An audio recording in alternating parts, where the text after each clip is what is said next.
Hello আসসালামু আলাইকুম everyone, কি অবস্থা সবার? বাপরে বাপ, ইদানিং ধরে হচ্ছে টিকটক আর ফেসবুকে ঢুকাই যাচ্ছে না। ঢুকলেই শুধু ভাইরাল কেক আর পুডিংয়ের ভিডিও বারবার চোখের সামনে আসছে। মানে না চাইতেও কোনোভাবেই সেটাকে আমি স্কিপই করতে পারছি না। এরকম নিশ্চয়ই আপনাদের সাথেও হচ্ছে, আমার সাথে তো এরকম অনেক দিন ধরেই হচ্ছে। মানে বাংলাদেশের মানুষ কোনো একটা টপিক যদি পায় সেটাকে ভাই এত টানা টানা করে ফেলে, মানে একদম বেহাল অবস্থা করে ফেলে। এখানে অনেক আপু এবং ভাইয়ারা কেক সেল করছে অনেক অনেক বছর ধরেই। উনিও করছে, ঠিক আছে, ওনাকে ওনার মতো করতে দেন, ওনাকে ভাইরাল করেছেন, ওকে।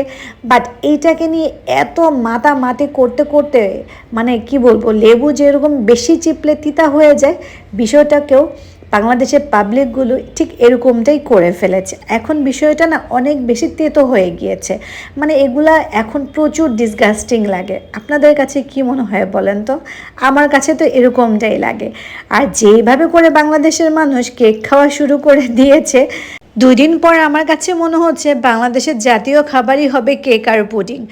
আর আমাদেরকে কেউ বলবে না মাছে ভাতে বাঙালি, 2 দিন পর আমাদেরকে বলবে কেকে পুডিংয়েই বাঙালি আমরা। আপনারা কি আমার সাথে একমত কিনা কমেন্টে জানাবেন। যাই হোক, আমার আবার কিন্তু ভাত না হলে একদমই চলে না।